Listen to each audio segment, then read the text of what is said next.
I thought it was one of your spies. What? I thought it was one of your spies. I have spies on my spies. Is it rolling? Like? Yep.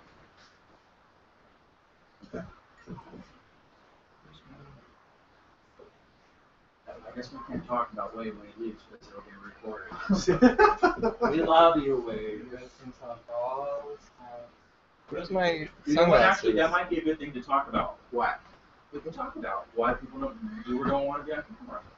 Okay. So we can discuss I that. don't know where my sunglasses are. I just saw it. I thought, oh. I think, No. okay. Wade's That's a not- little more girly looking. Oh, okay, alright. Let's look for some girly sunglasses. I love it. Proud of you for what you do. Where were they? I just saw them. What's that? Oh, Yeah, oh. what's that term? Compound word. Alright, guys. Okay, Alright, we'll see you. bye. Wow, what's going on? We'll talk about the camera thing with one of our questions. So, don't be too upset. Okay, welcome to G3, and let's say hi to people. Because there are people that are joining us. Okay. And we're really, this has a lot of potential to reach people. There's people that live hours from even a bar, a gay bar, let alone a gay-friendly church. So this will be a good way to reach people that are isolated, because we're going to get it to where it's interactive, and they can participate with us. So, so welcome to G3. So, hey out there, what does G3 stand for? Oh wait, where's the camera? Out there. So God gave good news, and we repeat that a lot. I hope you guys could say that. I just preached on it at MCC Church on Sunday, actually, and I had forgot my notes, and they're like, "Are you going to still?" And I said, "I've given this one lock."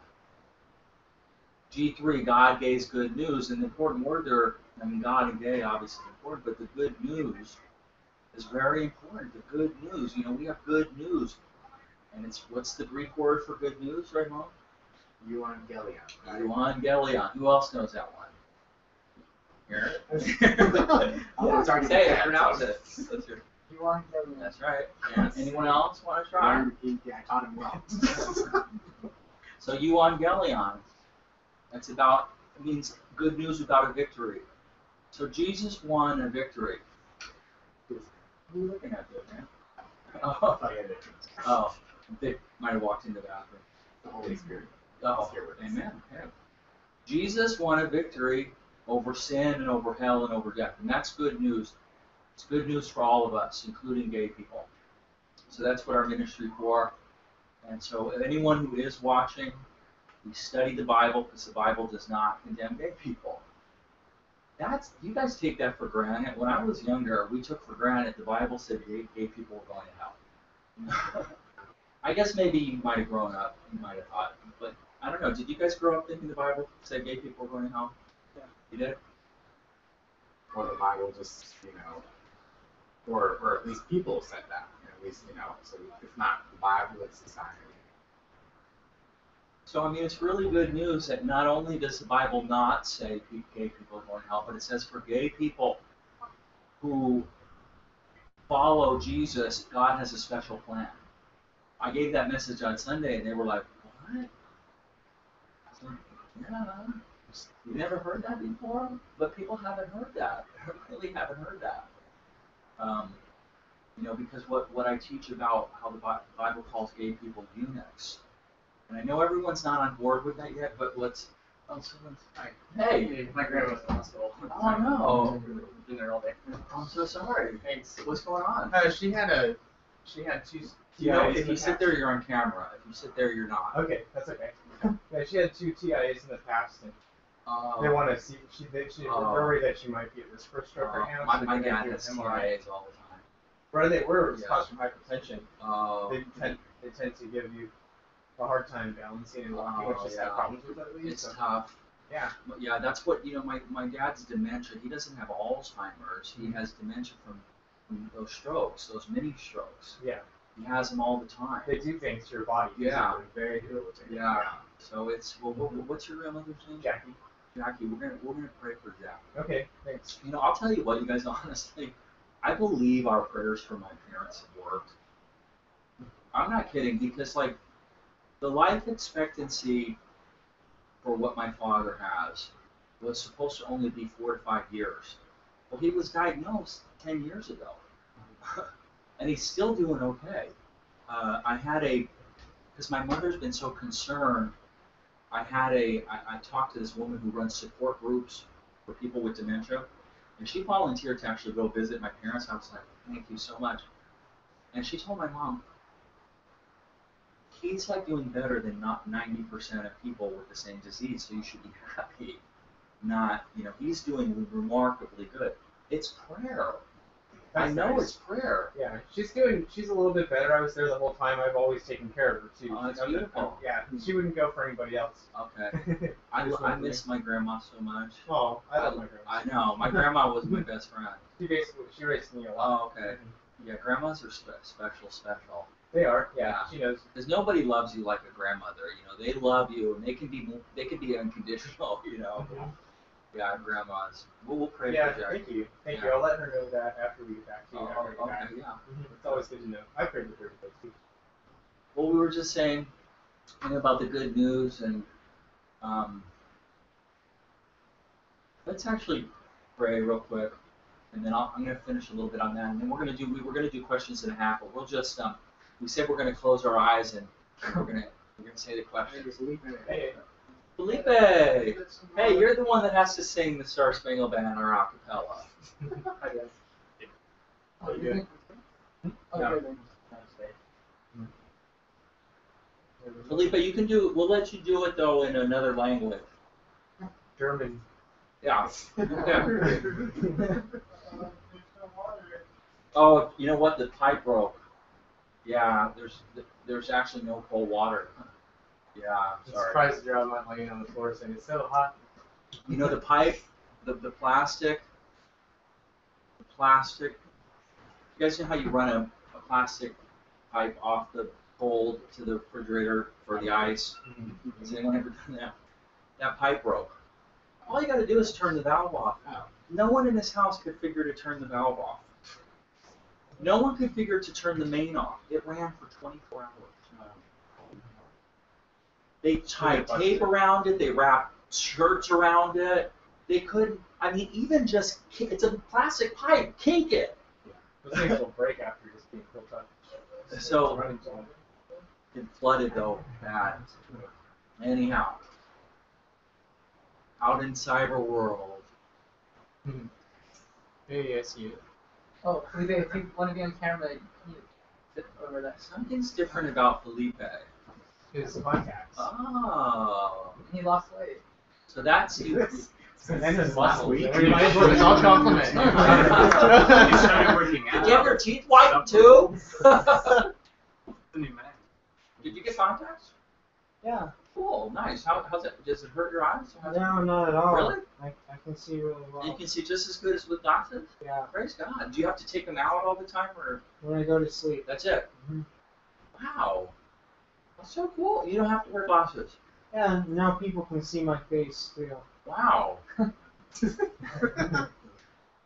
So is that for long sight and short sight?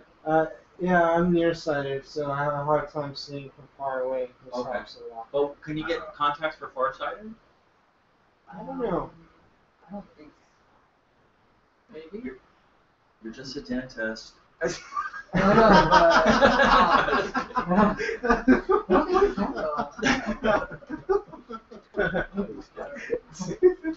Let's pray. We're going to pray, and then I want to finish what we're talking about. And then come up with some things you want to talk about. So, Lord, first thing we want to do is tell you we love you. You deserve it. You deserve everything we have, God, because you gave us everything. You didn't hold anything back in your love for us. We thank you for that. So we want to give you praise and honor, Lord, and we want to learn more about you tonight so that we can go out into the world and help people, help your people, Lord. So let everything we've discussed tonight edify you each other, bless you, bless us, and let us be a blessing to other people. We pray this in Jesus' name. Amen. You know, this idea, Pastor Mark gave a great sermon. Oh, you weren't there, huh? When? Felipe was there. Oh, I mean, When we had that, oh, you were there too. That was an awesome sermon. What sermon was it? What Mark said is you have to decide, is it a blessing to be gay or is it a curse? Because that's going to affect your whole life. And most people live like it's a curse. But it's not a curse, it's a blessing.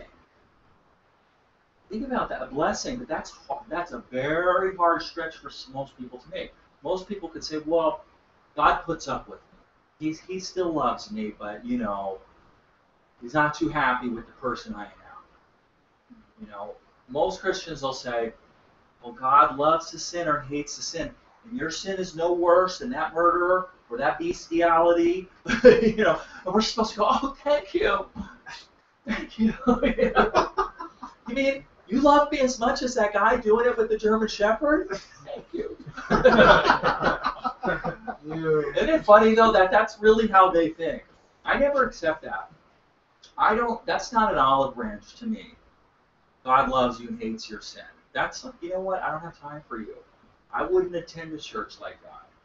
I would never. But, you know, there's still a lot of gay Christians, that's how they think. I don't know if you know that, but most gay Christians probably still think God loves the sinner, hates the sin. We don't believe that. We don't think it's a sin to be gay. We think it's a blessing. It's a blessing. And especially if you follow Jesus, there's promises in the Bible that are yours to take. Okay? Now, I've been teaching that gay people are called those that don't reproduce. I've been teaching that for 15 years now. Okay? But it wasn't only until about 4 years, maybe 5 years ago, I met someone else who taught that, Rick Brentley.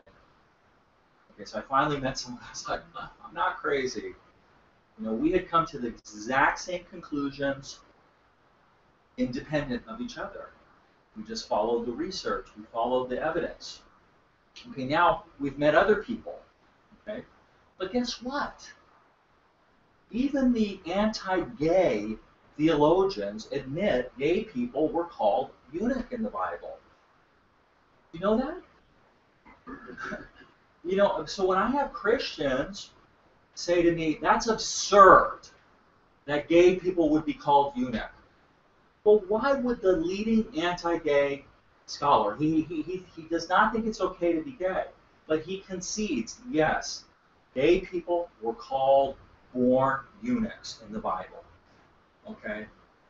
Gagnon, Robert Gagnon, he's the leading anti-gay scholar. He pumps it out on why the Bible is against gays. Now, what he says, though, is nevertheless, he says the Levitical prohibition would still apply. Okay? So that's his argument. You see what I'm saying? Yes, they were called born eunuch, but Leviticus 18 and Leviticus 20 would have still applied to them. So there still would have been the death penalty for them. Okay? But now we're going to crack that one pretty soon. Because He's missing something there. Well, what he's missing is he's also caught in the sexual orientation world. He's using anachronism to think about the Bible. And the problem is, so if you think in terms of sexual orientation and you read the Bible, you would come to those conclusions. The problem is, sexual orientation is anachronism for the Bible. It does not apply to the thought process of biblical authors. You have to realize that. We infuse those thoughts into their brains, and so we come to erroneous conclusions. Is that why they all say the same thing too? It seems like every single conservative perspective all says the same thing too. Yes. And that's because they don't understand that the Bible doesn't talk about sexual orientation. Now, here's the interesting thing. I'm not going to mention who I've been talking about this, but I have Christians who are gay, who are pastors who disagree with me. I have a friend of mine, and he argues all the time. Born eunuchs were men who were born without their wee-wees. Okay? I said, it's not correct. Yes, it is. Everyone knows that. But that's not what the Jewish rabbis believed. They didn't believe that. The Jewish rabbis, contemporaneous with the time of Jesus, they taught that born eunuchs were fully able to reproduce. Fully capable. What do you think they said why they didn't reproduce? Choice, not to. Yes, choice. Because they're not attracted to women. So they're able, they're just unwilling, is what the rabbi said. So how can someone in our time still insist that a born eunuch is someone born without their genitals? That doesn't happen often. Okay, it's ignorant. It's ignorance, though, to even say that, because it flies in the face of history. You're doing a disservice to everyone. Okay, now, here's how we're going to refute Gagnon, though, about when he says, yes, born eunuchs were gay people, but they wouldn't have been able to get it on because of the Levitical prohibition. But what we're showing, and we're uncovering the evidence, is that a eunuch could be called a concubine. There were plenty of male concubines in antiquity. Okay? Well, we don't have an example that we can conclusively say from the Bible, because everyone always assumes concubine means woman, right? Well, guess what? In the book of Ezekiel, a woman calls a man her concubine. Okay, so there's a biblical example of a man being called a concubine. Now the problem is it's a woman calling him a concubine. Okay, but nevertheless, it proves that there's a biblical witness to a man being called a concubine, and the Hebrew word is pigalesh. That cute and pigalesh. Sounds like a pig. Pigalesh. Pigalesh. It says the same thing. It says the same thing. You know, no connection etymologic with the pig. Just a coincidence. Mm-hmm.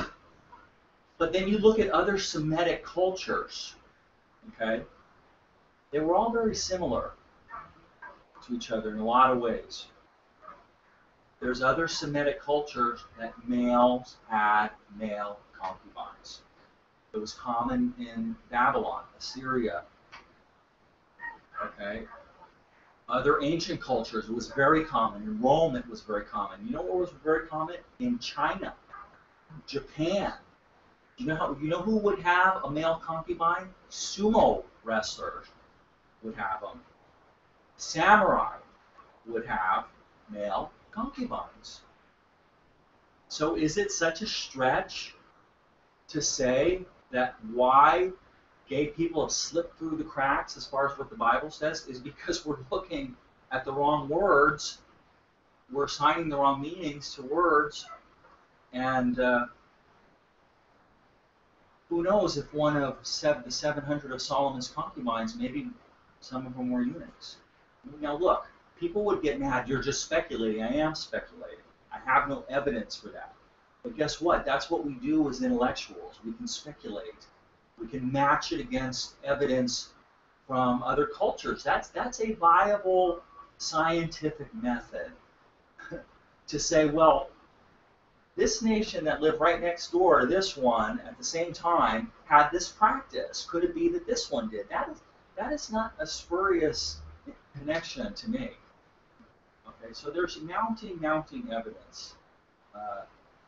Now, does it matter for our time today? We're not concubines. Pardon me? No, it was funny because when I was researching this, there's funny people online like that are saying, "I want concubines." I'm not kidding. I was like, there was some guy into like sadomasochism. He was like, "I am interviewing for my concubines." I refused to give the web address to Raymond. I said, no applying. Craigslist. Seeking concubines. We're weird. So we're not concubines, and We're not called eunuchs. And there's plenty of gay people today that have kids. Okay? But that's not, we're talking about what does the Bible say. And we have to separate our time, the way we do things, our customs, our mores. I'll explain that one later. Yeah. No, how did you pronounce it? Ramon said to me, Moors. I said, no, Rick, it's pronounced Moors. I said, it's pronounced Moors, M-O-R-E-S, it's pronounced Mores.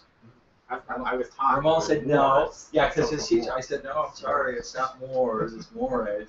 I think we even bet. We did. Yeah, we did. That was a fun one. You know, mores, norms, customs. So anyhow, just I know it's a very intellectual thing. We don't think about it in our day-to-day living, but I think it's super important because it gives us a place in the Bible. That's what I think. And guess what? It gives us a very important place. Like another piece of evidence, for instance. You know, Isaiah says in chapter 56, verse 3, let not the eunuch say, I'm just a dry and withered tree. Because to the eunuch who loves me, who does what pleases me, who holds fast or keeps my Sabbath and holds fast to this covenant I'm making, I'll give a memorial and a name better than having sons and daughters. I'll give an everlasting name that will never be cut off. That is a very powerful promise. Very powerful. Okay? And it is made to gay people. It is not made to man-made eunuchs. Well, how do I know this? Because Moses forbid men who had been emasculated or castrated from being allowed into the temple, being allowed into the congregation even. They had to stay on they couldn't even come in. They were out there with the lepers. Did you know that? Well, why do you find all of these eunuchs in the temple, in the congregation, having promises? Because they still had all their stuff. You see what I'm saying? They weren't man-made eunuchs. They were born eunuchs. Man-made eunuchs don't reproduce. Born eunuchs don't reproduce, but big different reason. A man-made eunuch doesn't reproduce because he doesn't have balls anymore. Okay? A born eunuch doesn't reproduce because he's not into women. Big difference. And what happened was, you know, if you know, who knows what the diaspora is? When Israel separated, after Israel separated from North and South, and then they went into Europe. Kind of, not totally though. Isn't that like when, you know, they left the homeland, or they left the promised land, and they went to, you know, spread out to all these different countries? Why though? What were they dispersed as a people? Why though? That's right, dispersed. Diaspora means dispersed. So why though? What happened? Or the temple got destroyed. Right. Their Their temple got destroyed. They got deported. no Then they were allowed back in, but then they got conquered again. So, and then, you know, the temple was destroyed again. Do you remember when? It's been destroyed twice. 70 AD, right. So, but anyhow, in the diaspora, what happened at that time in history was what's called Hellenization. Who knows what that is? Hellenization. To make the culture like What? Greeks. Right. So Greek what? Making people Greek. Why? What was going on in the world at that time? What? Oh, Rome was going to be conquering Greece. Before Rome. Oh, you had the. Who was around? the Alexander the Great. Palestinians. Yeah. Alexander the Great. Right. You know, he took over the world, and he started, you know, and he started making the world Greek. So that's Hellenization started happening. Well, what happened is you had the diaspora. Jews were scattered into the other nations, and then Hellenization happened. So they started acculturalizing to Greek culture. So much so that a lot of people couldn't even speak Hebrew. Okay? So at that point in history, the Hebrew text, which we call, and there's different ones, but the one we use mostly, the Masoretic text, Hebrew, was translated into a very famous Greek Old Testament. Who knows what it's called? Septuagint. Wow. Let's cabbage patch for Dan. Come on. He's just nailing it tonight. Why is it the Septuagint? It's like 70 people, 70 translators. Wow. Let's give him the sprinkler for that one. Yeah, 70. Yep. So that the Old Testament was translated into the Greek Septuagint. Well, guess what? You got the word. What is the Hebrew word for born eunuch? Saras. Okay. Well, what do you think Saras? What do you think it was when the Masoretic text was translated into the Greek? What do you think that word Saras became? Eunuch. Because the word eunuch is Greek. Okay? So what happened? Saras became synonymous with eunuch. And what was their temple job? What would the eunuch's jobs be? Just to minister to people? Well, in Israel, Saras were just gay people. In other cultures, Babylonian, Assyrian, Greek, yeah, they were in charge of the harem. But they had a job. Yeah, they were in charge of the harem. And as a matter of fact, you see throughout history, eunuchs of both types, born eunuchs and man-made eunuchs, were always very powerful people in governments. Like Daniel. Right. That's right. It's just like, oh, I'm thinking one you can't get. Right. So the word Saras became eunuch. But you would have never have found Israel making eunuchs. No way. It wouldn't happen. So the Saras was not someone who had been made into a eunuch. That's a person, right? It was someone who didn't reproduce. Well, guess what though? The rabbis, there's also references to them calling women Saras. Was that the maiden, like the word maiden? The word used for married? No. Alma. Oh. But no. So, in eunuch could only mean a man who had his balls done away with. It just makes you get the heebie-jeebies from that. Nice sweats.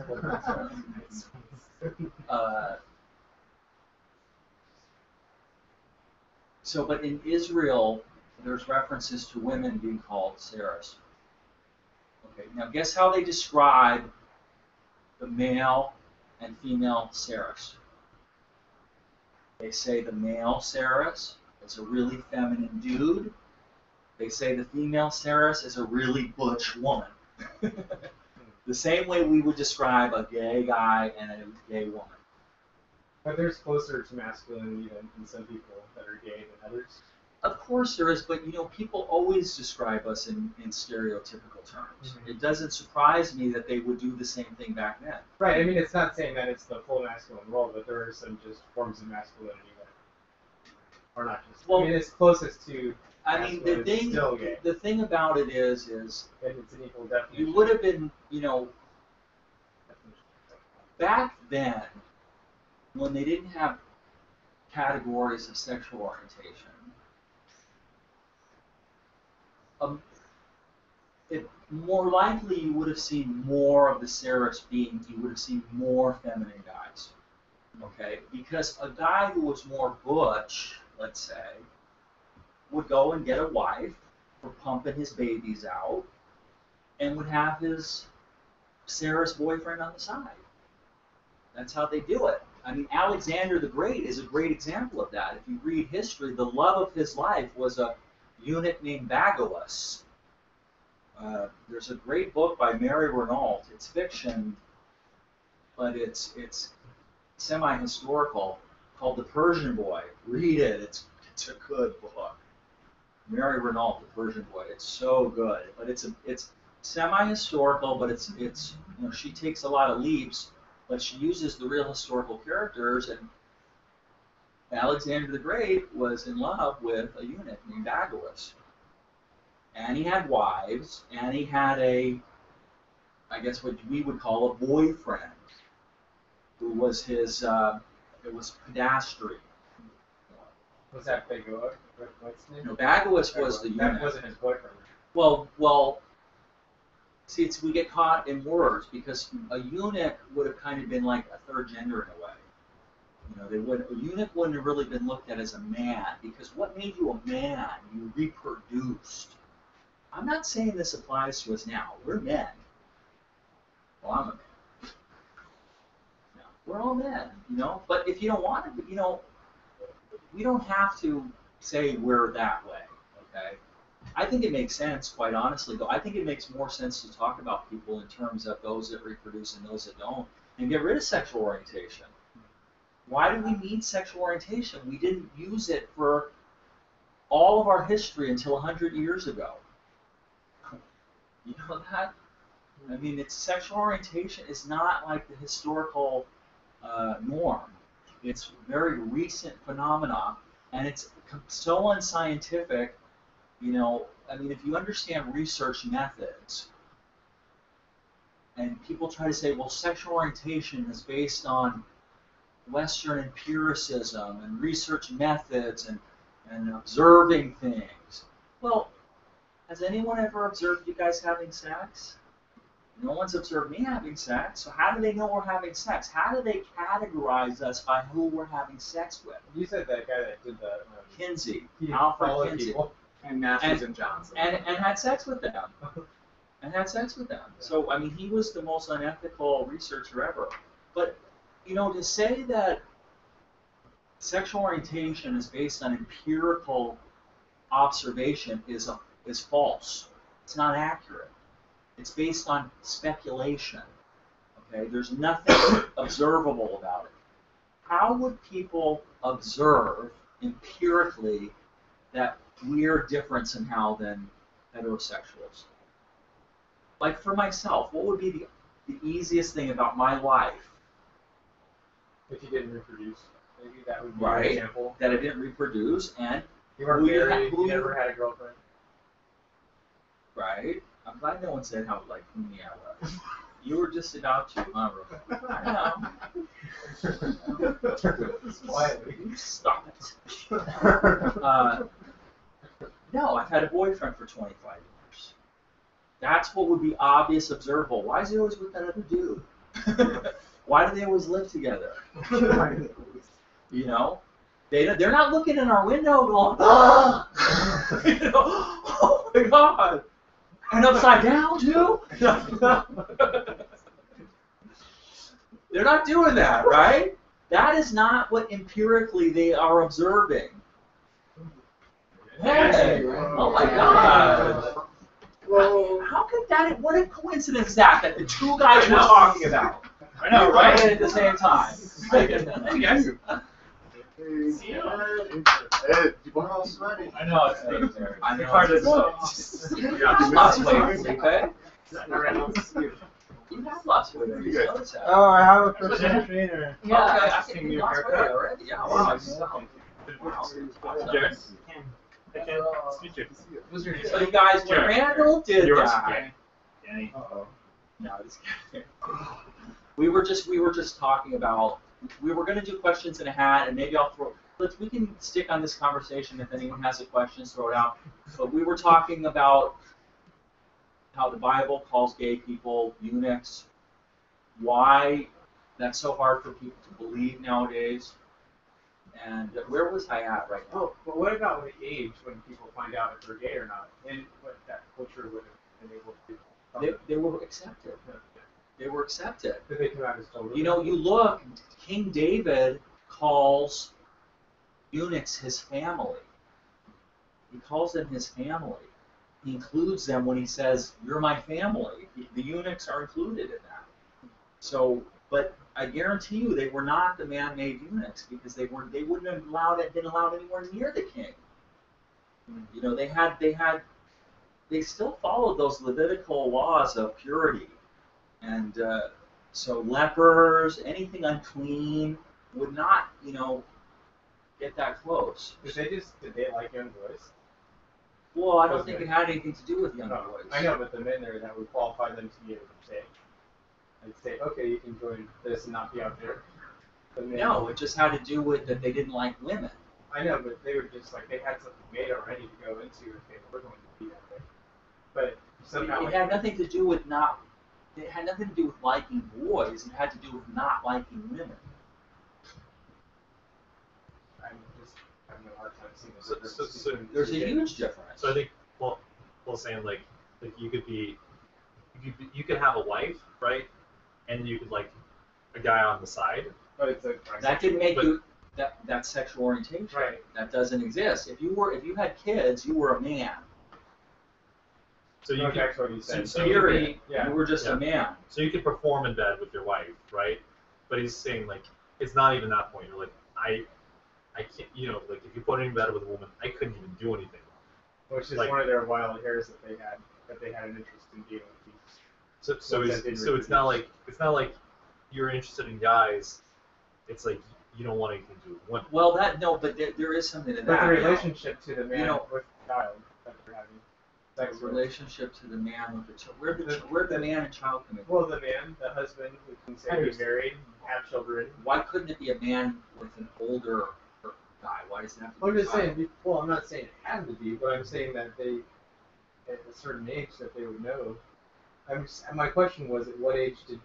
My age was more about the age when. Right. people Well, discovered okay. Well, when sex. you look at what the rabbis talk Sexuality. about, age of consent in Israel was 18, 19. 18 or 19. Okay. So, but when you see what the rabbis talk about them, they're observing them as they get older, and how they describe them is in the same stereotypical terms that people have always described gay people. How do we know this person is a born eunuch? They're not into the dudes are not into women. They act really feminine. They have really soft bodies. They're that's how they would describe them. But that doesn't mean men were into boys necessarily. Although you do see that a lot in history. Men were into That's boys. what I was asking. Yeah, because But I that, see in history Israel, as no, well. that had nothing to do in Israel. Yeah, in Greek too. Yeah, that's different, and that when and why it's people say historically when people make a condemnation of homosexuality based on history, oftentimes ancient condemnation of male-male relationships was against pedastry, not gay people. And there is a problem with pedastry. Come on, an old dude takes a young little boy, that's a problem. So it had that, but once again, the condemnation there was not gay. It was, hey, old dude, get away from that little boy. Quit trying to make that boy gay. Through coercion and stuff. Yeah, that's a So, problem. but you didn't see that in Israel. That's not what was going on in Israel. In Israel, I think they just recognized some people are gay. And as they got older, as they got towards that age of, they could get married young. Their parents could make, as they got towards that marrying age, they would say, okay, he's playing with Barbie dolls. He doesn't like swords. So they would say, okay, they're Saras. They're made that way by God. Once they were identified as a Saras, all those stipulations for normal men did not apply to them. You had to get married in Israel. You could not. People try to say, oh, well, there were, Paul the Apostle teaches celibacy, and Jesus in Matthew chapter 19 is talking about celibacy. No, I'm sorry. Israel, you could not just say, hey, mom, dad, you know what? I know you want me to get together with the Schwartz's daughter, but I'm not going to do it. You couldn't do that. That would be a capital punishment offense. Wasn't it weird then that Jesus didn't get married? Ooh, it's a hot potato. It's a hot potato. Some people I- think you had kids. Okay, I mean, you have to wonder about that, yes, but we're not going to talk about that right now. It's just too hot potato. It's too hot potato. But yes, you would have to wonder. Certainly would, because it's not. There was only. Let's put it this way. I'll stop at this. In Israel, there was only one legal exception to a male having to get married and have kids, and that was if he was a Saras. Okay, and that's exactly what the rabbis say in the Babylonian Talmud. It's not my words. I'm repeating to you what the Babylonian Talmud, which is extant literature contemporaneous roughly with the Bible, Jesus' time. It's rabbinical commentary, so famous rabbis giving their commentary on the Old Testament. And what they will say is that there's an exception. If a male is determined to be a Saras, he doesn't have to get married if he doesn't want to.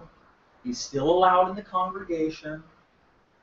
Now, if he wants to become a priest, if he was a Levite, he'd have to get married. Okay? So you would see that. They would let them. But I feel sorry for that woman because they knew, hey, that he's not going to her. Another example we see of that actually of a gay person being married. Who could think where in the Bible? Gay person being married? Yeah. Jacob? No. Potiphar was probably a gay person. Oh, Why Joseph. did you say Yes. Potiphar? Well, he was a eunuch. He was definitely a eunuch. But he had a wife, right? He had a wife, but Why do The you one say Joseph eunuch? was supposedly caught. well, he wasn't a eunuch. That's what the Bible says. Does it? Yes. But I seriously, I don't even remember that. But you Because know his why? wife No, was wait. so Now I'm going to tell you into why. men, like she had to jump on Because Joseph. because scholars cannot understand how a person who obviously by context and extra biblical sources is obviously fully anatomically male, they cannot understand why that person would be called a Saras. So guess what they called him? A court official. Go look at your Hebrew Bible, and you will find the word Saras from beginning to end, except the word is most oftenly translated as court official. Do you know which one? I'm just curious. So yes. I'd like to look it up. So in the Genesis narrative of Joseph and Potiphar, but the word in your English translation will be court official. Is there another one that? Hebrew, you got to look at the Masoretic text. Well, I mean, eunuch is translated. They're not going to find it on the internet. Well, no, Saras would be though, because remember, it's always Saras. Oh, okay. So eunuch is, remember what I said, eunuch is only from the Greek Septuagint. Okay. But you wouldn't get that reading the Hebrew Bible. But we don't read the Bible in Hebrew. We don't even read it in Greek. We really read the English translation of the Greek translation of the Hebrew, unfortunately. We used to get the English translation of the Latin translation of the Greek translation of the Hebrew translation. Okay, so it's only recently that we can go into the original text. So trust me, if you go to the original text, use a tool like Biblos, and they have a Greek or Hebrew lexicons in there. Has one for the text. You could, but you wouldn't. But the problem with that is it's English. You need something that shows you the backwards. That's backwards. You mean like Hebrew and You Greek? need a lexicon to show you Hebrew. What is the English word? Concordance is going to show you the English word and where it's found in the Bible. But then it gives you a translation in Greek and Hebrew and Aramaic. It's in Genesis 37, 36. It says Saras, an officer. But now, what translation are you reading from? The King James, and then Okay, it goes to and so what does it say in King James? Eunuch? an officer of Pharaoh's. Officer. He calls him an officer, but if you look at what is the word? The word is Saras. How do you spell that? It's just it's another great example of how history has been changed. What's the chapter? The 36. yeah, the verse. 37, 37, 36. 36. What chapter? 1. Chapter 37, verse 36. Thank you. And I've read interesting articles on this That's the first where time I've scholars seen have it said, mentioned in the Bible. why would they use the same word for a eunuch as they do a court official? We just don't know. We can't figure it out. Because they can't consider that the court official was a gay man. Yeah, I think it's Okay, it was that he was a court official was coincidental to the fact that he was a gay man. So he was a Saris who was a court official. But they change it to this is a court official because they can't explain a person who by context is all anatomically male. So it passes up their understanding because their paradigm does not allow for born eunuchs to be gay men. So do you think history tells us that born eunuchs, just mainly never reproduce on their own? Well, do you think that's why? Some born eunuchs did reproduce. Yeah, but the majority of them did. Right. Now, it had a lot to do with also economics. Okay, if you were a born eunuch and you were poor, you would have no chance to, if you wanted to. I'm sure a lot of look, gay people want to have kids today, right? Okay, but only someone who's got the financial means can do it, especially if you want artificially inseminate. So it would be the same back then. If you were royalty and you were born a eunuch, you could have a wife if you wanted. You could still have kids. As a matter of fact, you probably would be forced to do it. They'd be like, get it up. I don't care how you do it. Ready? Right. Bring your buddy in here, but just get it done.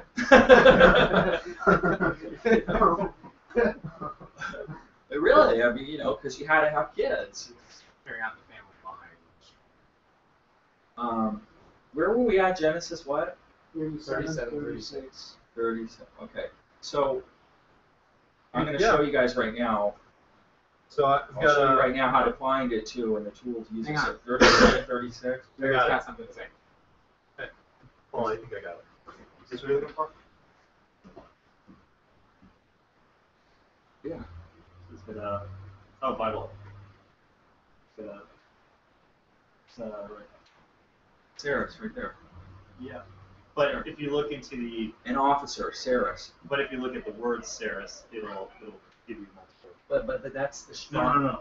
But, I can understand that. But yeah, that's when the you go into the definitions. right. But it's wrong. A lot of It's those, not correct. a lot of those are wrong. It's not correct. Just because Strong's says, well, Saris can mean court official or eunuch, does not make it true. It's very biased. Yeah, Strong's gives it court officials, eunuchs, officers, officials. Right. Well, you guys, I've done an enormous amount of research on this, and you look historically, you don't know how many theologians I've written over hundreds of years that have said, but why would they do that? Why would they call the court official the same thing as they call that eunuch? Because what they don't get is the eunuch was a court official. It was coincidence. Gay people were smart, we're talented, we're always rising to high positions in things. It's always been like that. So it just happens to be that a gay person rose up and was head of the king, for the king. And he was the court official. But it's just a coincidence. So when they're talking about that gay guy, Paul, who was the governor of that city, or the court official for that, they would instead say Paul, the court official. You see what I'm saying? So when the word gay would have been used, it would have meant gay, but they would have changed it. No, gay means court official. I mean, eunuch. I'm just giving it time. Now, today, the same error would be made as if a gay person who was a mayor, and they would say, why did they use the same word for mayor as they do for gay guy? Well, it just happens to be the gay guy was the mayor.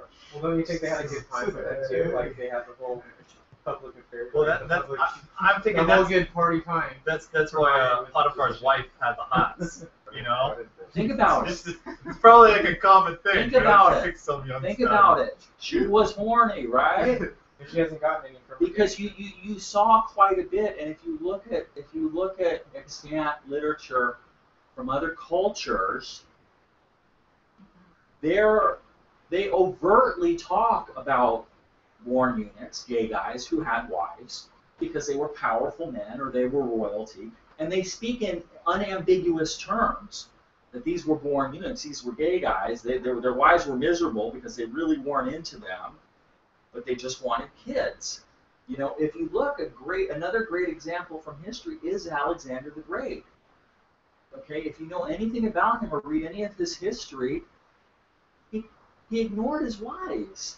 He had these wives. They had to follow him around and live in this tent, and he never saw them. Why? He was hanging out with his eunuch lover, Bagoas. Like I said, Mary Renault, The Persian Boy. It's a great book. What book? Mary Renault, The Persian Boy. It's a fictional, semi-historical book. Oh. It's fiction about Alexander the Great and his love affair with Bagoas. So she elaborates on what history only gives us, you know, a little bit about. You know, they also think Lawrence of Arabia is gay too. Well, maybe. So now, mind you, I think something also important to recognize: homosexual sex does not make you a Ceres. Doesn't necessarily make you gay.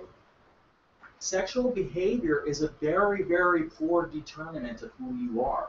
That's why sexual orientation totally obfuscates and confuses everything. Because it's a myth, first off. Okay? It's based on most people lie about who they're doing. Okay? The research is horribly flawed. You know, like I was telling you earlier, it's not empirical. It's unempirical. It's normative, very normative, really, and it's based on supposition and assumption. So sexual orientation is not, you know, it seems to make sense to our intellect because we were taught that our whole life. It doesn't make sense. Okay, I've had hundreds and hundreds of clients counseling people, gay people mostly. I have had so many gay guys tell me they've had sex with women, or they still do it. I said, "Are you bisexual?" No, I am gay. Okay. I've talked to plenty of straight guys who have had sex with another guy. Plenty. Okay, so sexual behavior is not a good determinant. There's something else going on that has to do with more of a spiritual realm. Who you love, spiritually, what you're doing. love and work. Who has a question?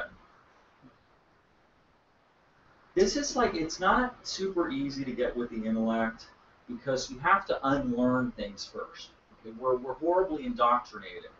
Okay, so sexual orientation is the first one. It throws everyone off. Even brilliant scholars, it throws them off. The idea of sexual orientation. It throws everyone off. You mean that orientation isn't about what you do, but more about the desire you have? Is that how you say it? No, that who you are has anything to do with what you do sexually. What can your goal be if you Why would they pick that one variable? Like I'm saying again, they pick a variable. They say it's empirically observable. Which one? The sex. Okay. But nobody ever sees us having sex. It's not. Science is based on observable things. You watch that butterfly. It goes and it does that butterfly. They have little butterfly offspring. We watch this. You know, we observe things. That's science. We can, you know, what's very important with science is that you can reproduce the results. Thank you. I mean, he's a doctor after all. About time you chimed in. Some things just science doesn't know either. But listen to what I'm saying. This is so important. So when it comes to sexual orientation, it's all based and goes back to Alfred Kinsey and supposedly the research he did that he observed. Okay, he followed all these men around. He would catch men having sex in the park. He'd follow them home and find out where they lived, find out if they were married or not. And he accumulated all this data that supposedly shows that there's a 6-point scale from homosexual exclusively to heterosexual exclusively. And most people are anywhere in between. Okay? But it's horribly, horribly flawed. First off, he was having sex. Damn, you do that to me. It's like... Just waiting for Jesus. Always be ready. Okay, Alfred Kinsey was having sex with his clients to spy on someone having sex in a bathroom and then follow them home and then knock on their door and say, oh yeah, I'm a pollster for the government and I just want to know how long you've been married, how many kids. It's so unethical. Okay? That kind of research should have been thrown out. Any other kind of research use those kind of methods would have been thrown out. But guess what? It was a way to put gay people down, so they've allowed it. But it's horribly unethical research. How does it put gay people down?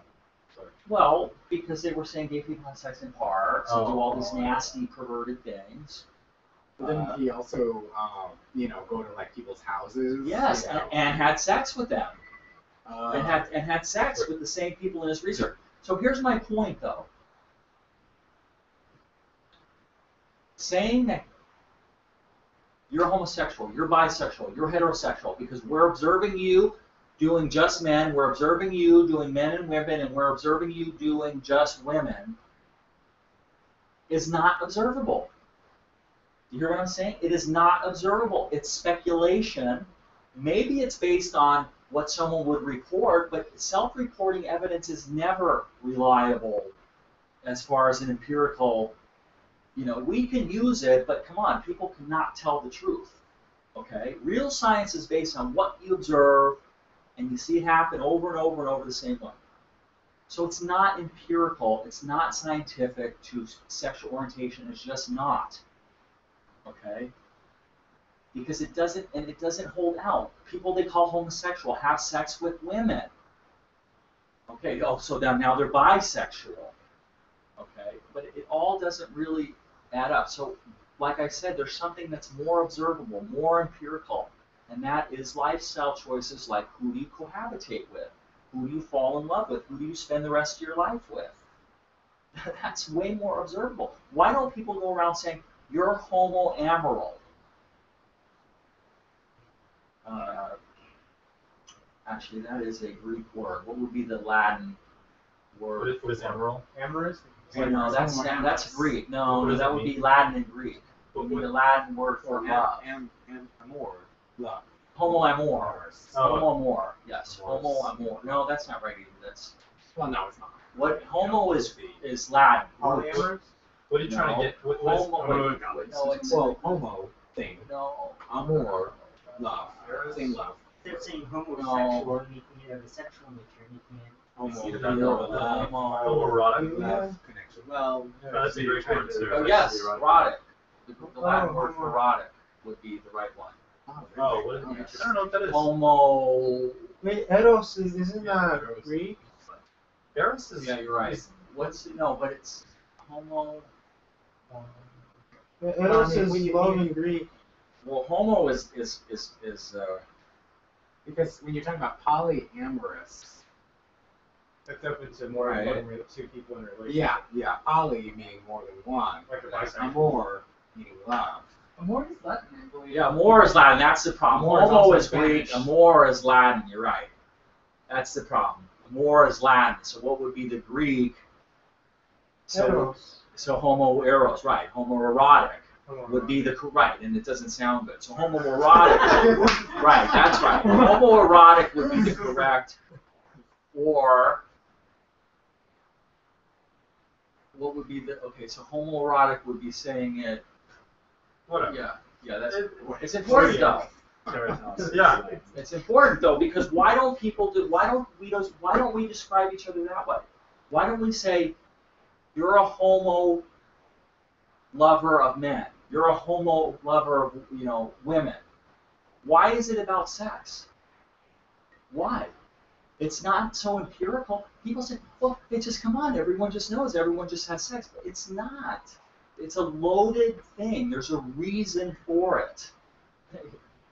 Everything is not as simple as we think, you guys, and especially when it comes to history and the way history's been written.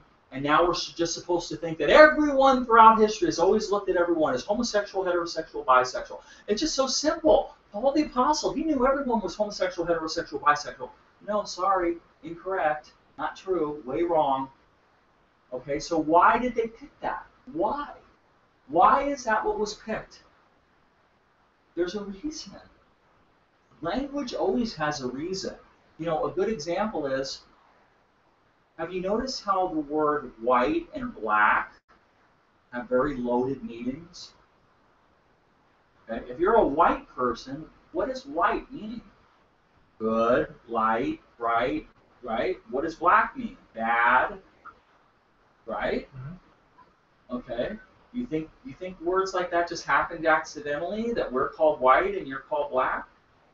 Okay, it happened on purpose. Look, I'm getting some strange looks, but that's what happens in language. Language is like that. You know, we do all kinds of crazy things. Have you ever, look at a map, a globe of the world. And in this globe, America is up here, and it's this big country. And you got Africa down here, and it's not so big. Africa is bigger than America, Canada, Mexico. It's like huge, Africa. It's bigger than all of Europe. So we got the look at a real, I forgot the name of the real map is, where you get to really see, and it's like so much bigger. America's like this and Africa's like this. You know that? I saw that the first time on The West Wing, that TV show The West Wing. I could probably find it in here. There's a clip of it on YouTube. And someone showing it to the president. President, we need to make these new maps. Why? And the president was like, wow, that's pretty weird. Well, why did that happen? Because of imperialism. So we could say, we're America, we're big, we're up here. We're a big country up here on top of everyone. And you're, it's not accurate, though. We're also always in the center. It's not accurate. Africa's not even as far down as we think it is, as the way it looks on a globe. But it was done on purpose. So I'm telling you that this thing with sexual orientation was done on purpose. It's a way of controlling us and controlling how we think about people. It's just not accurate. So when did this whole sexual orientation and labels start occurring? Well, you don't find the word homosexual until around 1900.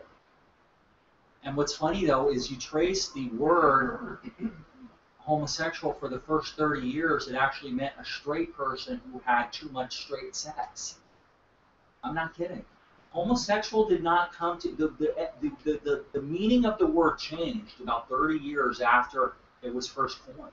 Oh, I know what you're talking about, Paul. So there actually, the way that it worked is that heterosexuality was described as someone who had like a perverse, attraction to the opposite sex. Homosexuality was also portrayed as, a person who had perverse attraction to the same sex. So at some point, sexual orientation was like a disease. It was like a mental disorder for both heterosexual and homosexual. There's a reason for it, though. And why? Because it confuses what we can understand about the Bible, and it makes it easier to... So you think that has something to do with like the way that philosophers looked at it? You have the understanding, the reason, imagination, functioning to get like the reasons to locate objects versus like this historic, like the psychological version, like hysterical, being hysteric and having some fetishes.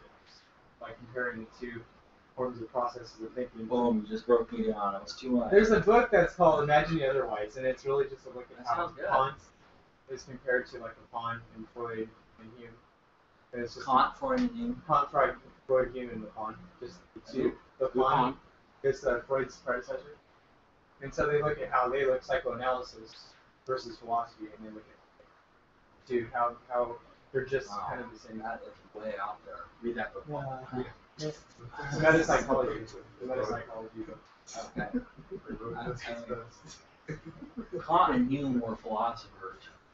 Freud and Kant were psychology, psychoanalysis. Freud was a nut. He was a coke addict. You know that? Yes. Sigmund Freud was a cocaine addict. And was he a child molester as well? I don't know about that. Or Like like, he observed his But daughter. he was definitely a cocaine addict. But cocaine was legal back then. They used to sell cocaine on the, just They used to put legally. it in. well, a lot of people Yeah, were cocaine Coca-Cola addicts was back then, cocaine. weren't they? What? A lot of people were cocaine addicts back then. I think it was even prescribed. Yeah, It's okay, Some just a little points. bit on your tooth would be no Right. Yeah, or like Right. Coca-Cola, like there's a reason why it's called Coca. Yeah. Because they had cocaine in it. Right. This all. But so a lot of things have changed. Gay people are definitely different than in the past, but what makes us different is economics. Capitalism is really what allowed for the modern gay culture as we have it today. In the past, the family was too important, close-knit communities, the way that we had, economies ran had a lot to do with you had to belong to a group of your family or a village or something like that. And it wasn't really conducive to one person saying, you know what, I don't need the rest of you, I'm going to go do my thing my way. Okay, so capitalism is really what allowed that to happen. And allowed for gay people to say, I don't need you. I don't need anyone. I can support myself. There was never really economic systems in the past that were like that. Everyone was dependent on each other. So you don't really see the modern gay culture today. What you would have saw most of history, gay would have been more like a married man who fooled around with a boy on the side. But he would have still had a wife and a kid. Okay? You wouldn't have seen, the modern gay culture has produced what we've never really seen before, thriving communities of men with just men. You wouldn't have really seen much of that. Even in Greece, these men had wives. In the most gay culture we can think of, they had wives. You didn't really see men who just were with other men and not a woman. That was very rare. Are destroying the nuclear family. So, Nuclear. I think heteros did a pretty good job of Yeah, me that. too. So is there a purpose to why people are born gay? I think so, yes. I think so, yeah. I think it's a spiritual thing. How do you mean the question? Look, I mean, we're let's all put it this human. way. I mean, Whenever you can share in something Jesus went through, it's a holy thing. Okay? Now, one of the things that we share with him as gay people, he was rejected by his own. He came into his own, and his own accepted him not, his people, the Jewish people. So we as gay Christians, we come to our own Christians, and our own accept us not, right? Okay? Well, that's an honor in a sense. Okay? It's a way we can relate and connect to Jesus and his suffering. Paul says we share in his suffering. Well, guess what? I'm not going to speculate on Jesus' sexual orientation. You can do that yourself. But he didn't have kids, guys. Okay? it's, What? yeah. So he didn't have kids. Am I being blasphemous by saying that? People get so mad at me when I say that. Jesus didn't have kids. How dare you? Well, did he? Well, no, but how dare you mention it? I'm serious. That's how it is. Did Jesus? Who thinks Jesus had kids? No one makes it. Okay, who here has kids? I know I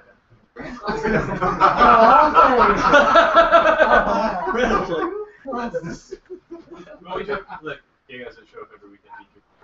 So I mean, That's Friday, that's true. There's a few people. But Daniel. you can't make any argument based on an exception. Right.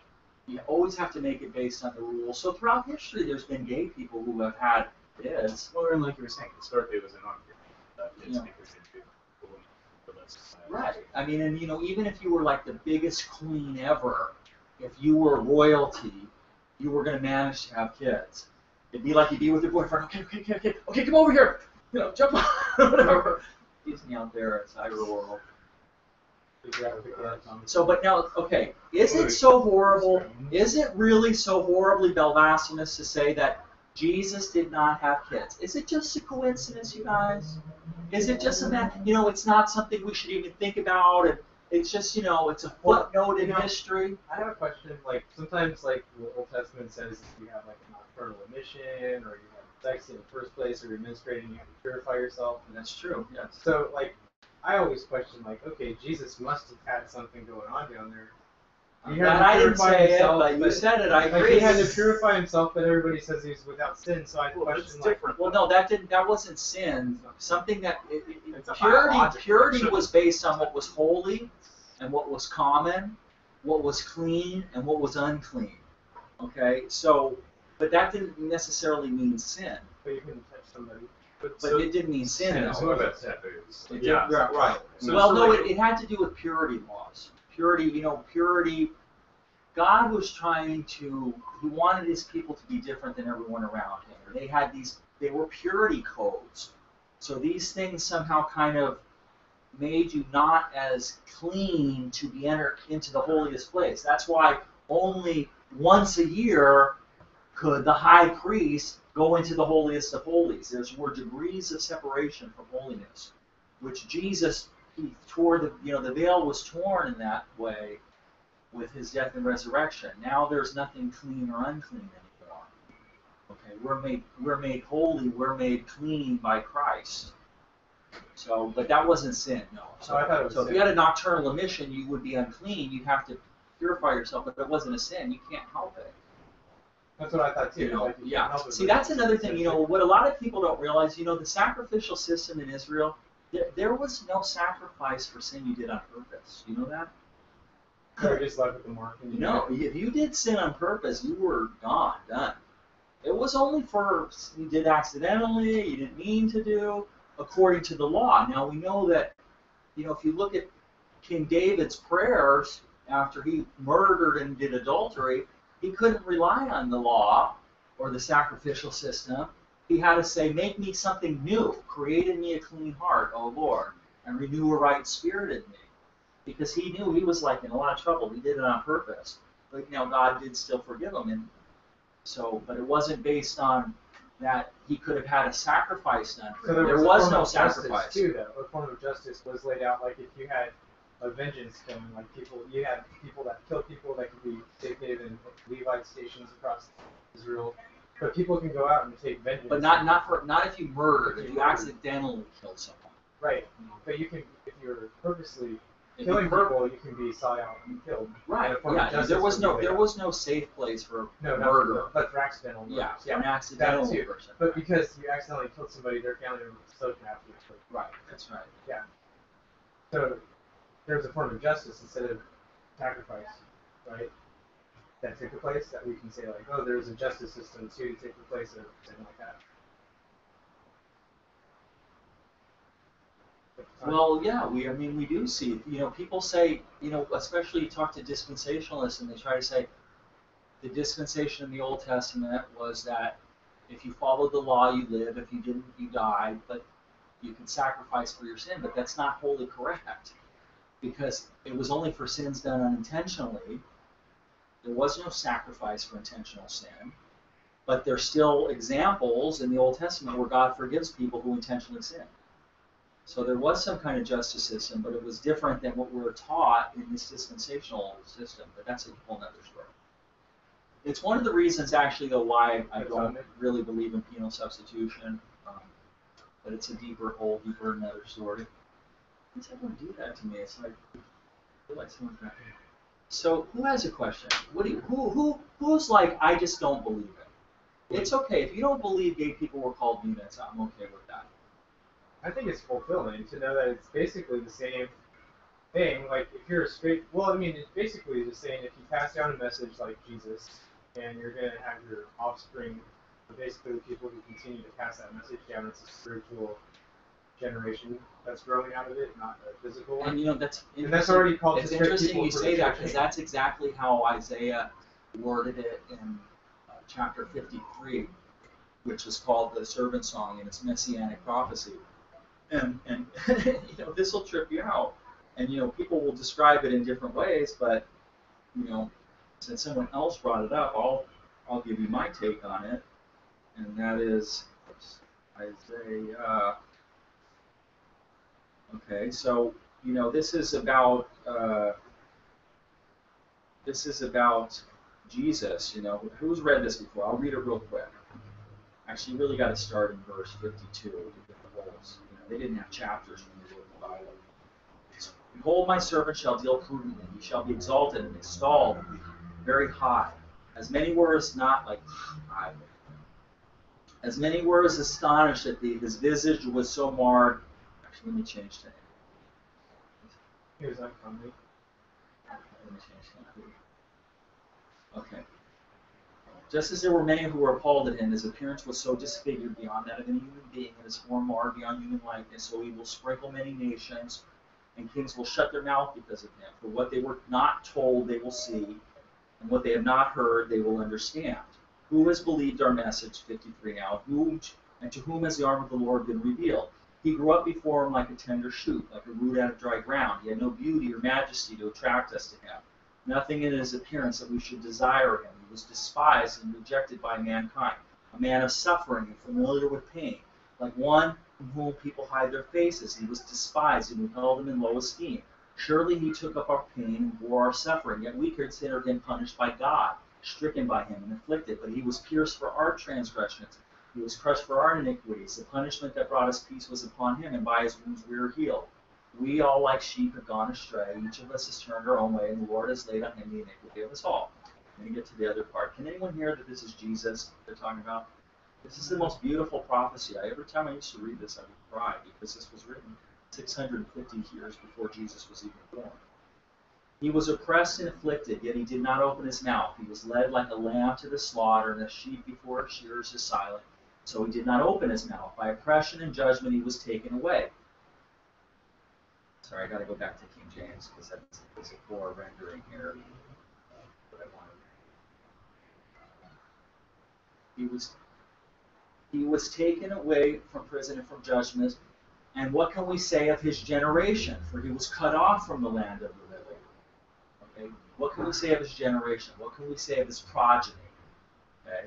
His progeny is what they're saying. Okay. What can we say? Because he was cut off from the land of the living. Hold on. He made his grave with the wicked and with the rich in his death, but he had done no violence, neither was there any deceit in his mouth. It pleased the Lord to bruise him, he has put him to grief. When thou shalt make his soul an offering for sin, he shall see his seed. He shall prolong his days, and the pleasure of the Lord shall prosper in his hands. This is very, very, very deep if you want to follow it. And I knew there was something fluttering around back there. So now, did you hear it? Listen, because we're almost done. This is still about eunuchs, but this goes back to because Dan opened a can of worms, and I'm going to go with it a little bit. What can we say of his generation, of his progeny? There were none, because he was cut off from the land of the living. Okay? But then it goes on to say, he shall see his seed. Now, what does seed mean? Offspring. Okay? So how do you not have offspring, but do have offspring? Okay? Well, that's one of the mysteries of Christ. Okay? But what did he do? He changed the way of reproduction. This is one of the holy mysteries of the Bible. Before you had to be born a Jew, to be a priest, you had to be born a Levite. And not just a Levite, you had to be Aaronic. Okay? You had to be of a certain part of the Levites. Most of them just carried the poles around. Okay? Jesus changed the whole way everything's done. Now, guess what? You're born into it spiritually. How? You're born again. It's one of the mysteries. So I'm going to say it. I'm going to throw it out there. Isaiah 56 is messianic prophecy. It's just as much as Isaiah 53 is. What does that mean? Well, let not the eunuch say, I'm just a dry and withered tree. It's talking about the Messiah. It's talking about the Messiah. I mean, I'm sorry, all of Isaiah is messianic prophecy. Why would Isaiah 56 not be messianic prophecy? So it's talking about the Messiah, but it's talking about us also. It's about evangelism. Sorry. Evangelism, Isaiah, like sharing the word. Well, Isaiah is it's an historical account, but it's also prophecy about the Messiah. Quite a bit of prophecy. I mean, prophecy about how he'd be born, chapter 6, of a virgin. Isaiah 53, the type of death he would suffer. Why? Vicarious suffering. And Isaiah 56, that he was going to be a eunuch. I mean, it says so here too, but he will see his seed. How? Because Jesus doesn't need to screw a woman to have kids. He changed everything. Jesus changed everything. He abolished the old law. He got rid of all the old way of doing things, and he started a new thing, a spiritual thing. So you're born spiritually. We reproduce as Christians spiritually, not sexually. Okay, so it's one of the wonderful mysteries of the eunuch.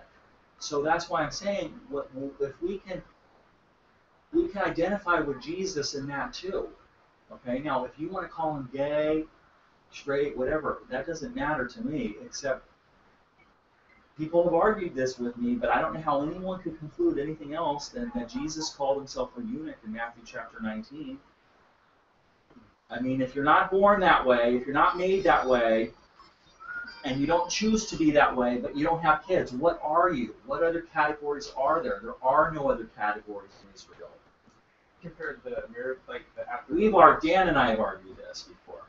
But there just are no other categories in Israel. There was either you were a man and you had kids, or you were going to have kids, or you did not, period. There were no other categories. Celibate was not a category in Israel. It just wasn't, I'm sorry. Heterosexual celibate was not a category in Israel. I defy anyone to prove that to me. I'll take on anyone on that argument. So, I know this is like too much for a lot of people, because people can't stand, especially when you start talking about Jesus, and did Jesus get a hard on? Oh, God, how dare you, Did Jesus take a pee? Oh, that's horrible, that's blasphemy. Did he pick his nose? Oh, how dare you, that's just horrible. Well, why is it so horrible? I mean, is it so horrible? Why? Is it so horrible? He was a human being. The Bible says he was fully human in every way we are. Well, how can you be fully human if you don't ever get a hard-on, if you're a dude? Is that fully human? I mean, really, honestly. If you're a man and that never once in your life you get a hard-on, or is there something, biologically wrong with you? Right?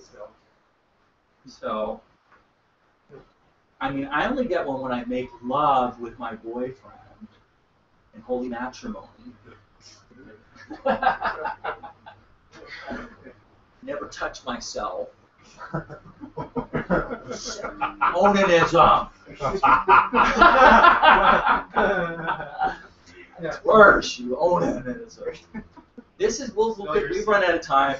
That was, you guys know this is my passion, because I've done an enormous amount of research. I can't tell you guys how many thousands of pages of stuff I've read in many different languages. Okay, over 15 years to come to these conclusions. It wasn't where I started, but the evidence led me there. And the first person, quite honestly, who set me on this track was Papa Jimmy. Papa Jimmy, you guys have heard me talk about him. He was my mentor, and he was the first one that, because I was talking, I said, Jimmy, I think gay people could have been called eunuchs. And he was like, well, yeah, baby, of course they were. And I was like, but then he died. Like, They do? Yeah. Only you will know. And was Jesus gay, Papa Jimmy? No, he was 80 when he died. No, he believed, Papa Jimmy believed gay people were called eunuchs. So, but I never got to learn any more from him because he got very sick right after that. But then I started on my research, come to the conclusions that I did. You know, you should, if you want to check out a great website, it's called The Well, hold on. It's all about, I can't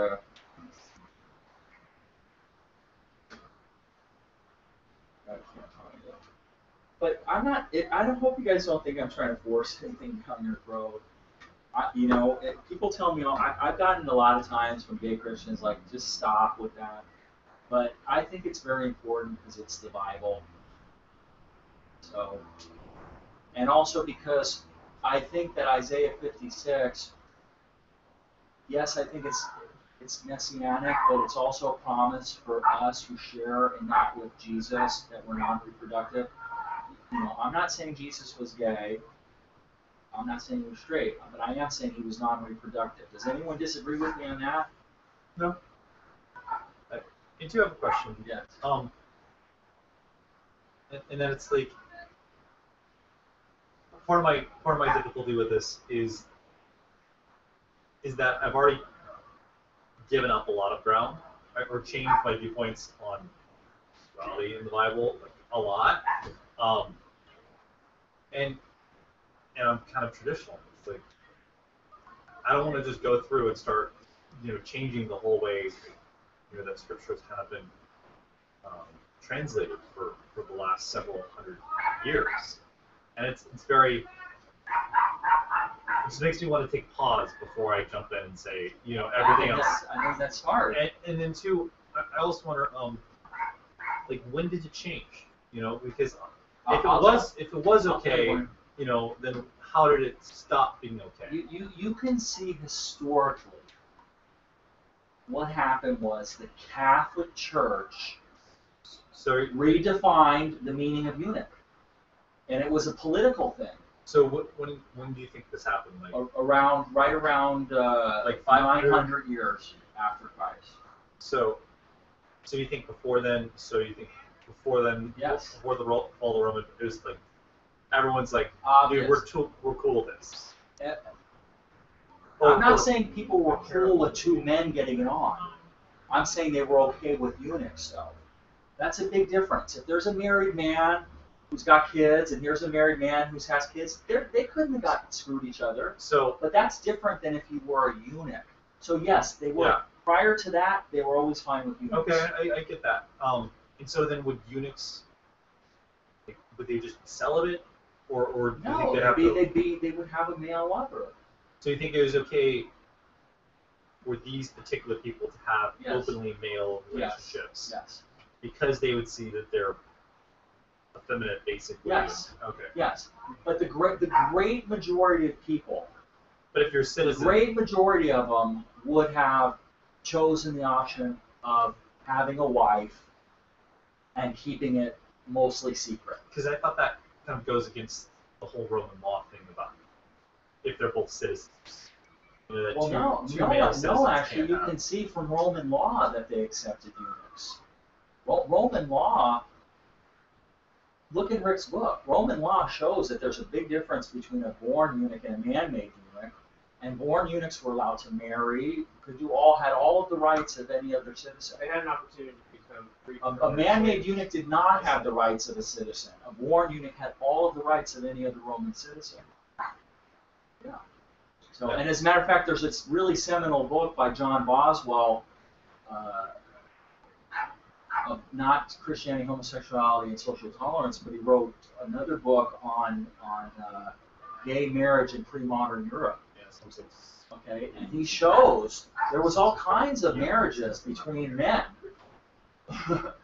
So people say to me all the time, well, the historical record of the church for 2,000 years has been, no, you're wrong. It has not been. You're getting the revised version. of it. Because that was one of the big things with my past, where it's like, hey, look, I've gone back and I've tried reading, the earliest church fathers that I can, and look, they just kind of put a stop on this whole like gay thing. Never. The only thing what they see, you got to remember. Here's the difference. Yes, you would find two men having sex being condemned, but that's not a wholesale condemnation of gay people. You got to look at the reasons why they condemned it. Oftentimes, it was an older man with a boy. Okay, that doesn't mean all gay people are being condemned. It meant that kind of relationship was. Also, a married man who has a wife and kids, and he's got a neighbor who's got a married man and a wife and kids. No, they could not boink each other. Right, because that would have been that. So that would have been a problem too. Okay, so once again, different culture, different times. So I'm following you. I get this. So how does that work out with us in this room? Well, with today? First off, what they did throughout history doesn't matter. We want to know what the Bible says. Does the Bible condemn gay people or not? No, the Bible does not, because those references to so-called anti-homosexual references are describing something specific, idolatry. They're describing idolatry between two men, married men, reproducers, who are having sex to worship foreign gods. Right. They're not talking about the born eunuch who is completely accepted in society, accepted into the congregation, allowed to be in relationships. I get you. I'm just basically asking, like, I wouldn't be considered eunuch, back in that. Well, it depends on if you had kids or not. If you had kids, but no, you wouldn't. They would have stoned me. No, they wouldn't. No, they wouldn't. Because I wouldn't fit. I don't have. No, they wouldn't. Feminine or. No, they wouldn't. But what you probably would do is you would probably find a woman to have kids with. You'd get it up somehow. And you'd reproduce.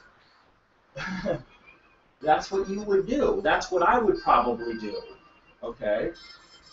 So I think it's back to the behaviors. So, what makes a person but believe me, even if a butch dude in Israel was like, I'm a born eunuch, they would not have been like, no, you're not, They allowed for that. They understood that. And what they said is God made them that way.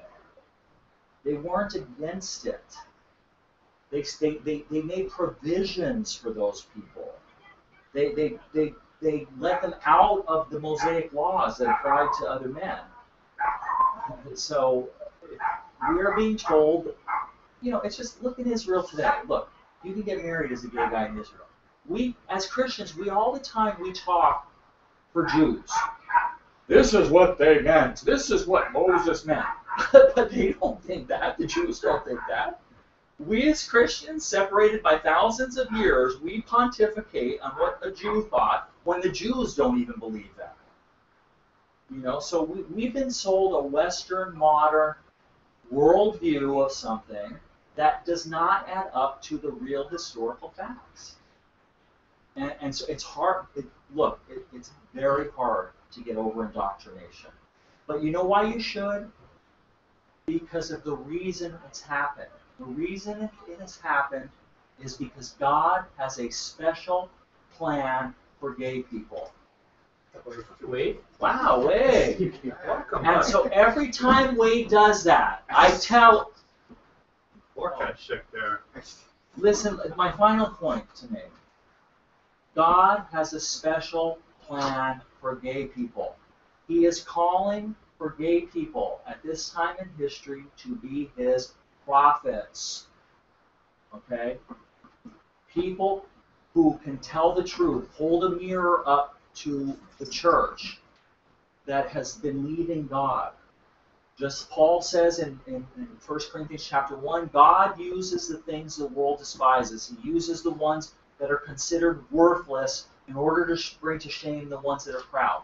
That's our role in history right now. Okay? So why has there been all this indoctrination? Why has there been this move towards forcing the language of sexual orientation on us? Why all of this hatred towards gays? Why all of this trying to kill gays?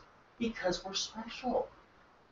Because God has a special plan for us. Satan does not want us to come into... If he can convince you that God hates you, that you don't have a place in his kingdom, that you can't serve him, that you can't be a minister, then he takes away your power. You can't appropriate that promise in Isaiah 56. But I'm going to tell you guys all right now, and I love y'all, if I'm the only one in this room that takes that promise, I'm going to do it. Okay? Because I've been living that promise for 15 years. I believe it with all my heart. It's mine. It's mine. It's mine because God gave it to me. And it's yours too. You guys are called to be his prophets, his leaders, to stand up for the truth.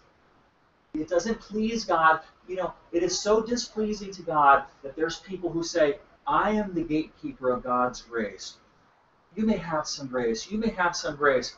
But, sorry, you don't get any grace. Okay? That is so displeasing to the Lord that, you know what? God says, oh yeah? Well, the very same ones that you say have no grace for, that's who I'm going to pour it out on. That's who's going to be my prophets right now at this time in history. And so that's what's going on. If you can believe it, if you can accept it, if you can't, it doesn't work, you guys. You know, this is just one subject people have to let go of that they've been indoctrinated with. There's probably another group of 2 or 3 that are going over the same things, trying to figure out another way, just trying to fix the way they think, right? It doesn't all just have to be around being gay. That's true, but for us it does. Yeah, it does. I see what you mean, but it's part of like a whole problem, a bigger problem that we've all been talking about. That's true, but this is a very specific problem. Yeah, it is. This is a very specific problem. That's why I said there's probably just a few. Because you know, being gay, Pastor Mark, it was the most awesomest sermon. Is it a curse or a blessing to be gay? You got to decide. You can live the rest of your life thinking it's a curse, or you can believe that it's a blessing. And that's what I'm telling you. It is a blessing to be gay. It is a blessing. You are not cursed. You are blessed. You are honored. And you can have those promises of God if you believe. But if you don't believe, it doesn't work, you guys. And it just never will. Okay? But you know what? If you have this much belief, God will turn it into this much belief. So just if you got at least that much, hold on to that much. Don't let go of that much. I got about. Okay? Well, at least, you know what? Hold on to that little bit with all you got. Don't let it go. Okay? Because God will make it bigger, I promise you. I promise you. Time is going to vindicate everything I've said, too.